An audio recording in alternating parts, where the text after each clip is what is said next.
हम बात कर रहे हैं राहुल रॉय की, जो एक वक्त में बॉलीवुड का चमकता सितारा थे। जाने जिगर जाने मन मुझको है तेरी। लेकिन एक ऐसी घटना ने उनकी जिंदगी को पूरी तरह से पलट कर रख दिया। इस वीडियो में हम जानेंगे आशिकी फिल्म के इस अभिनेता के साथ आखिर क्या हुआ और क्या गलत हुआ उनकी जिंदगी में। तो चलिए इस दिलचस्प कहानी को जानने के लिए वीडियो को अंत तक जरूर देखें। आप देख रहे हैं 7 Onions रिवाइंड, जहां हम लेकर आते हैं बॉलीवुड की अनकही और दिलचस्प कहानियां। राहुल रॉय का जन्म 9 फरवरी 1968 को मुंबई में हुआ था। उनके पिता का नाम था दीपक रॉय और उनकी मां इंदिरा रॉय एक प्रसिद्ध मैगजीन लेखिका थीं। हालांकि राहुल का बचपन फिल्मों से कुछ खास प्रभावित नहीं था। उनका सपना तो मॉडलिंग करने का था। कॉलेज के दिनों में ही उन्होंने पढ़ाई छोड़ दी और अपने सपने को साकार करने के लिए मॉडलिंग में कदम रखा। फिर एक दिन इंदिरा रॉय ने एक आर्टिकल लिखा जो रातों रात वायरल हो गया। उस आर्टिकल की तारीफें चारों ओर हो रही थीं। अब महेश भट्टा, जो उस समय फिल्मों के सफल निर्देशक थे, ने यह आर्टिकल पढ़ा और तुरंत इंदिरा से मिलने का मन बना लिया। इंदिरा और महेश भट्ट की 20 मिनट की मुलाकात में इंदिरा ने महेश को अपने बेटे राहुल रॉय की तस्वीर दिखाई। महेश भट्ट ने उस पल ही वादा कर लिया कि वह राहुल को अपनी फिल्मों में जरूर लेंगे। इसके बाद महेश ने राहुल को अपने घर बुलाया और फिल्म की कहानी का एक लाइन सुनाया। और फिर क्या था, राहुल ने 4 से 5 मिनट की मुलाकात के बाद ही फिल्म के लिए हाँ कर दी। यह सब संभव हुआ क्योंकि राहुल की मां ने उन्हें सही दिशा दिखाई थी। वाकई कभी कभी किस्मत का खेल भी अजीब होता है। आशिकी के साथ राहुल रॉय ने एक नई जिंदगी शुरू की और यह साबित कर दिया कि सही मौके पर सही कदम उठाना कितना महत्वपूर्ण होता है। राहुल रॉय को यह समझ में आ गया था कि यह मौका उनके लिए एक सुनहरा अवसर है और उसे हाथ से नहीं जाने देना चाहिए। इसके बाद राहुल रॉय को फिल्म आशिकी मिल गई। महेश भट्ट ने अपनी फिल्म में राहुल रॉय और अनु अग्रवाल जैसे नए चेहरों को कास्ट करने का फैसला किया था। और फिर क्या था, यह फिल्म रिलीज होते ही बॉक्स ऑफिस पर रिकॉर्ड तोड़ हिट साबित हुई। मैं दुनिया भुला दूंगा तेरी चाहत में। फिल्म इतनी हिट हुई कि इसमें काम करने वाले छोटे से छोटे अभिनेता की जिंदगी बदल गई। यह फिल्म उस समय की सबसे अधिक कमाई करने वाली फिल्म बन गई। जब राहुल रॉय ने फिल्म में गिटार पकड़े हुए और गाते हुए पर्दे पर कदम रखा तो दर्शकों ने उन्हें दिल से स्वीकार किया। सांसों की जरूरत है जैसे जिंदगी के लिए, और सिक्के उनके पैरों में बरसने लगे। फिल्म के गाने जैसे जाने जिगर, जाने मन, मुझको है तेरी कसम, जाने जिगर जाने मन मुझको है तेरी कसम ना मिली, और धीरे धीरे से मेरी जिंदगी में आना ने पूरे देश को आशिक बना दिया।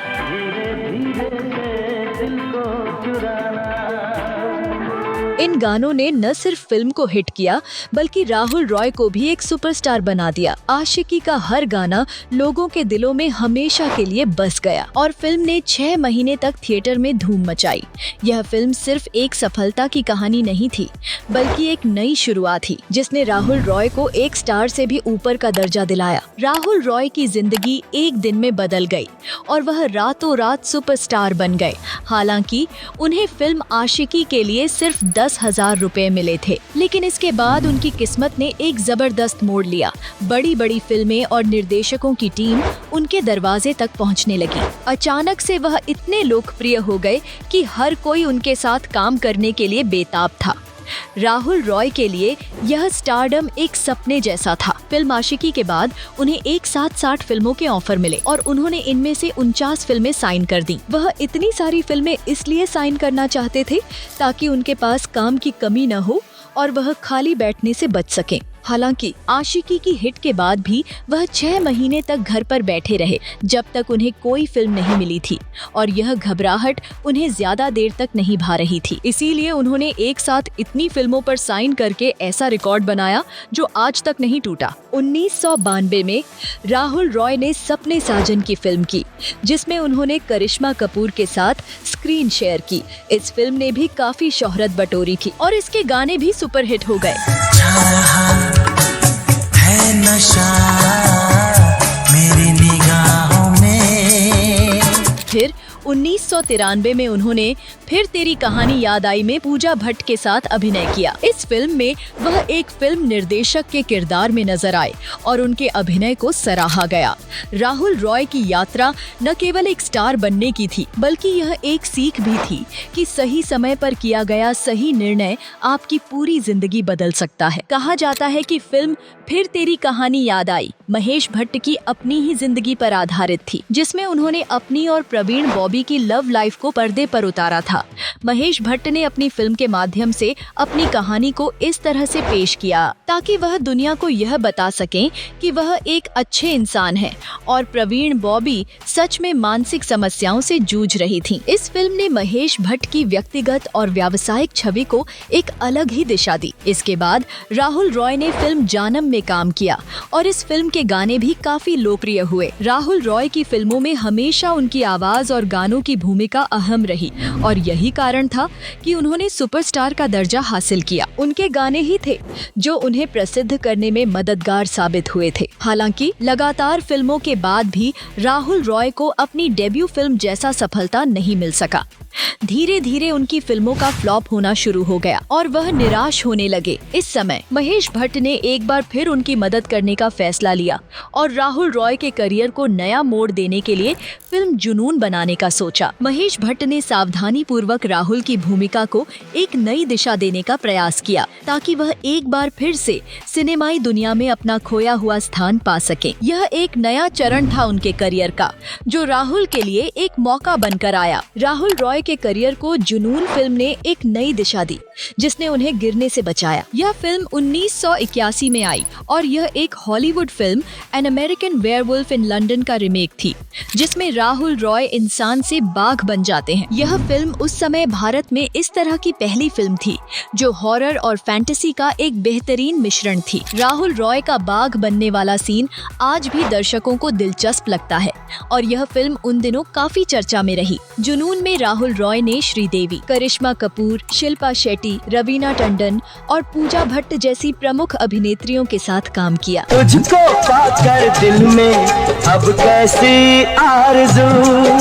और इन फिल्मों के जरिए उन्होंने अपना एक अलग ही स्टाइल और पहचान बनाई। वह उस वक्त हर लड़की की पहली पसंद बन चुके थे और यही कारण था कि जो भी एक्ट्रेस उनके साथ काम करती थी वह उनके प्यार में गुम हो जाती थी। सांसों में तेरी सांसों की गर्मी। पूजा भट्ट ने उनके साथ कई फिल्मों में काम किया जिनमें फिर तेरी कहानी याद आई शामिल थी। राहुल रॉय उस समय फिल्मों में अपनी मासूमियत और क्यूट लुक के लिए खासे पसंद किए जाते थे और उनकी फिल्मों की कहानी और गाने दर्शकों को हमेशा याद रहे। ऐसी मुझे खुशी दे जिंदगी। राहुल का करियर उस दौर में पॉपुलैरिटी के चरम पर था और उनकी फिल्मों ने उन्हें सुपरस्टार बना दिया। जुनून और जानम जैसी हिट फिल्मों के दौरान राहुल रॉय और पूजा भट्ट के बीच करीबियां बढ़ने लगीं और उनका प्यार बॉलीवुड की सुर्खियों में छा गया। लेकिन जल्द ही पूजा का दिल राहुल से उचट गया और उसने उसे छोड़ दिया। इसके बाद मनीषा कोइराला ने राहुल रॉय के साथ फिल्म मजेदार में काम किया और वह भी राहुल रॉय के प्यार में खो गईं। मनीषा उस समय ऐसी हीरोइन थीं जो अक्सर अपने सह कलाकार के प्यार में जल्दी पड़ जाती थीं। लेकिन मनीषा भी ज्यादा समय तक राहुल के साथ नहीं रहीं और उनका रिश्ता भी टूट गया। इसके बाद रवीना टंडन और सुमन रंगनाथन जैसी कई अभिनेत्रियों के साथ राहुल का नाम जुड़ा और वह लंबी रिलेशनशिप्स में रहे। लेकिन आखिरकार राहुल की किस्मत ने उन्हें एक बार फिर अकेला छोड़ दिया और इन रिश्तों का भी अंत हो गया। राहुल रॉय की लव लाइफ और फिल्मी करियर दोनों ही अब फेल हो रहे थे। रातों रात सुपरस्टार बनने के बाद अचानक वह अर्श से फर्श पर आ गए और उनकी फिल्मों का एक के बाद एक फ्लॉप होना शुरू हो गया। उनका नाम पहले सबसे ऊपर था लेकिन अब वो कहीं न कहीं खो गए थे। राहुल रॉय के बर्बाद होने के कई कारण थे। सबसे बड़ा कारण था कि आशिकी जैसी सुपरहिट फिल्म के बाद उन्हें एक साथ 60 फिल्मों के ऑफर मिले और उन्होंने 49 फिल्में साइन कर दी। वह एक साथ 3-3 फिल्में शूट करने लगे जिससे उनकी परफॉर्मेंस और फिल्मों पर बुरा असर पड़ा। इस भागदौड़ ने उनकी फिल्मों की क्वालिटी और करियर को नुकसान पहुंचाया। राहुल रॉय ने एक साथ इतनी फिल्में साइन कर दी थीं कि उनका ध्यान और मेहनत एक फिल्म पर ठीक से नहीं लगा पा रहा था और इस वजह से उनका करियर खत्म होने की ओर बढ़ने लगा। राहुल रॉय की किस्मत ने एक के बाद एक मोड़ लिया और उनका करियर तेजी से ढलान पर चला गया। बिन तेरे कोई आस भी ना रही, इतने तरसे के प्यास भी ना रही। उनकी तबीयत खराब रहने लगी और वह जल्दबाजी में फैसला लेने लगे।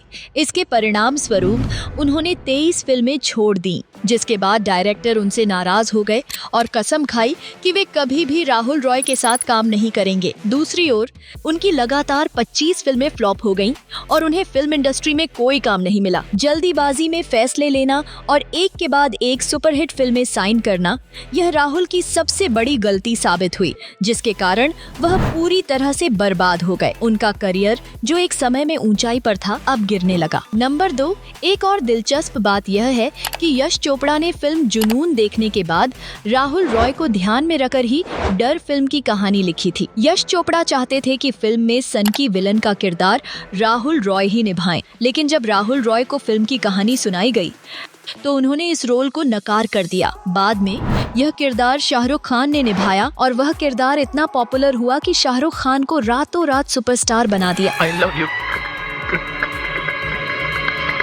किरण।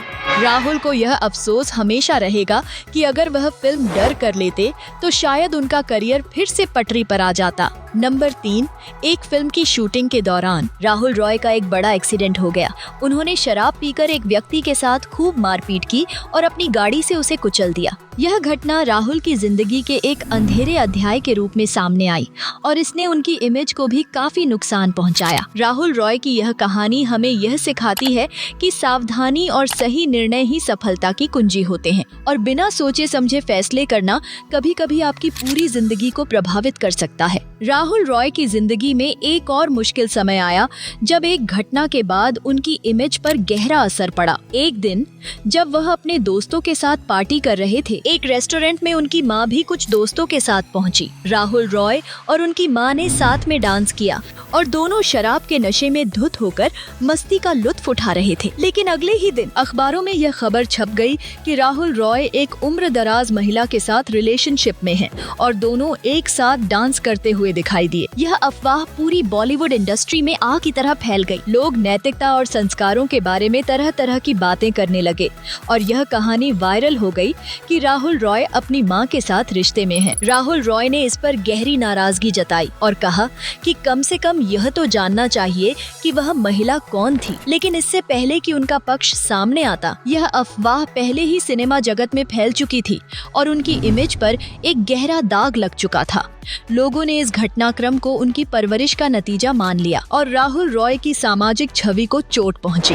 यह घटना उनके लिए एक बड़ा धक्का थी और इसने उन्हें नकारात्मकता से घेर लिया। यह कहानी हमें यह सिखाती है कि एक छोटी सी घटना भी किसी की सामाजिक इमेज को पूरी तरह से बदल सकती है और कभी कभी किसी चीज को सही तरीके से समझे बिना सिर्फ अफवाहों का असर ज्यादा हो जाता है। राहुल रॉय के फिल्मी करियर में लगातार गिरावट के बाद उन्होंने शादी करने का फैसला लिया, यह सोचकर कि शायद यह उनके जीवन को एक नया मोड़ दे सके। 1998 में उनकी मुलाकात राजलक्ष्मी खान बिलकर से हुई और 2000 में दोनों ने शादी कर ली। शादी के बाद राहुल और राजलक्ष्मी ऑस्ट्रेलिया चले गए, जिससे बॉलीवुड में बने रहना उनके लिए मुश्किल हो गया। हालांकि कुछ समय के लिए उन्हें थोड़ी बहुत फिल्में मिल भी रही थीं, लेकिन जल्द ही वह भी बंद हो गईं और राहुल बॉलीवुड से पूरी तरह से दूर हो गए। फिल्म इंडस्ट्री से दूरी बनाने के बाद राहुल रॉय ने फिल्म निर्माण में कदम रखा और अपनी खुद की कंपनी राहुल रॉय प्रोडक्शन शुरू की। 25 नवंबर 2011 को उन्होंने अपनी पहली फिल्म ऐलान रिलीज की, लेकिन दुर्भाग्य से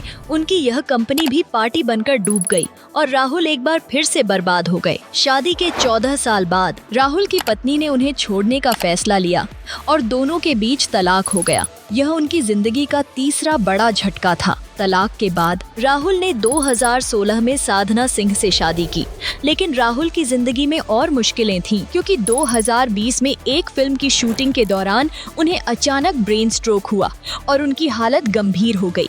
उन्हें तुरंत बम्बई के एक अस्पताल में भर्ती कराया गया। राहुल रॉय की कहानी इस बात का उदाहरण है कि कभी कभी जीवन में अचानक आए बदलाव और नसीब से जुड़े फैसले आपकी जिंदगी को पूरी तरह से बदल सकते हैं। राहुल रॉय की जिंदगी में एक मोड़ ऐसा आया जब उनके पास इलाज के लिए भी पैसे नहीं थे। कहते हैं कि उस समय सलमान खान ने उनका अस्पताल का पूरा खर्च उठाया और यहीं से राहुल को नई जिंदगी मिली।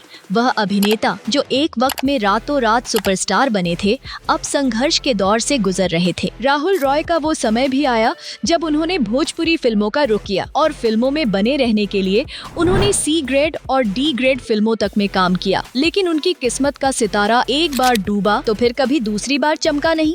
राहुल रॉय एक ऐसे अभिनेता थे जिन्हें ना तो फिल्मों में स्थिर सफलता मिली और ना ही प्यार का वह अनुभव जो एक स्टार को मिलता है। हालांकि उनके फिल्मी करियर का उतार चढ़ाव था, लेकिन उन्होंने जो पहली फिल्म से प्यार और सफलता हासिल की थी वह आज भी दर्शकों के दिलों में कायम है।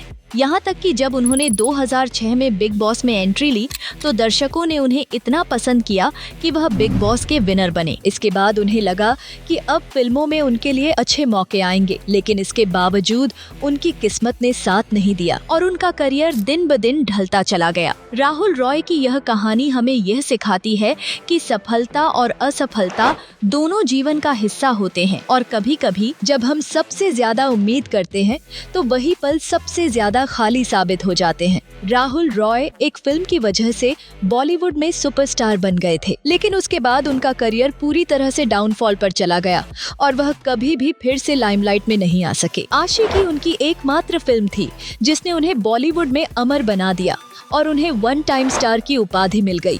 आशिकी ही वह फिल्म थी जिसने उन्हें दर्शकों के दिलों में हमेशा के लिए जगह दिलाई और इसके बाद किसी भी फिल्म ने उन्हें वह सफलता नहीं दी जो वह इस सुपरहिट फिल्म के बाद उम्मीद कर रहे थे। उनका करियर इस फिल्म के बाद किसी भी रोल में फ्लॉप होता चला गया और उन्होंने कभी भी वह चमक नहीं पाई जो उन्होंने आशिकी से पाई थी। आज भी लोग राहुल रॉय को याद करते हैं और कहते हैं ना कोई राहुल रॉय जैसा था और ना कभी होगा। वह एक ऐसा अभिनेता थे जिन्होंने एक फिल्म से ही बॉलीवुड में अपनी स्थायी पहचान बना ली। तो दोस्तों, आज आपने जाना राहुल रॉय के जीवन की एक दर्दनाक कहानी, जहां उन्होंने सुपरस्टार बनने के बाद किस तरह अपनी जिंदगी के कठिन दौर का सामना किया।